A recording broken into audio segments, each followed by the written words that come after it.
All right, so I have the wires coming out the back side of the fuse panel. You know, I like to keep it up forward as much as possible.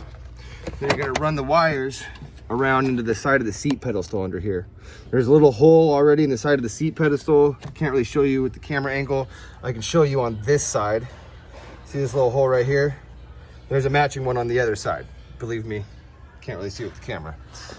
So, for purposes of this video, I already have the seat loosened. I've taken the bolts out. This one has a seat swivel, so it's a little bit different. But long story short, there is 4 bolts that hold the seat to this pedestal, 1 in each corner.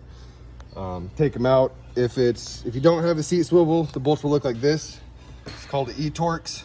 I want to say E10, E12, right in there. Seat swivel has different ones. If you've installed a seat swivel, you can obviously uninstall it. Well, basically, you loosen up your seat. Yeah, so you get your seat, so you can scoot it back. I just tip mine back, so that's all the room I need. So make some room so you can run wire. Yep. So, if you can see back down in there, the wires are all coming through here. Blue, purple, red, and black. There's some other wires because we've done some other things. This stud right here, there's actually 2 of them. These are ground studs. This is where you'll want to send the black wire from the controller to either one of these.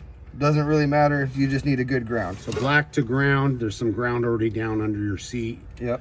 Red wire, you could do a couple different things. We have, back up a little bit. You could fuse tap the fuse panel in here. What we do is we run an inline fuse right to what you call the builder's block. This is for aftermarket accessories.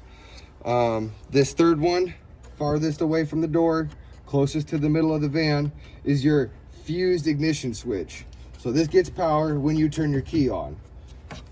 It's fused. We've added another fuse. That'll come with the kit. That way, if you blow the fuse that runs this post, then whatever else you're building to will take a dump and not work.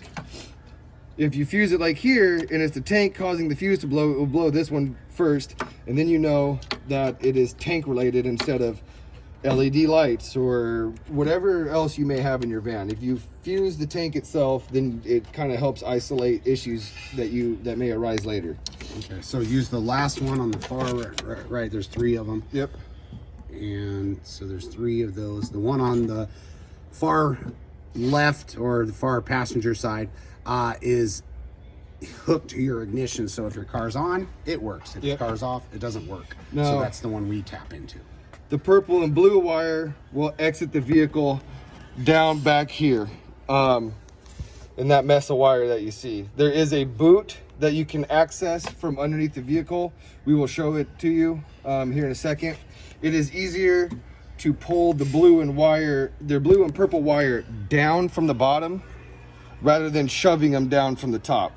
So pull them from underneath. Yeah, get a metal coat hanger, a wire puller, whatever you may use. You're gonna shove it up through the boot in the bottom and then come in here, tape your purple and blue wire to it, go back down below and pull it through. That's a blue and purple wire. Blue and purple wire exit the vehicle through the bottom of the driver's seat pedestal. So it goes down through the bottom by underneath the seat pedestal, blue and purple wire.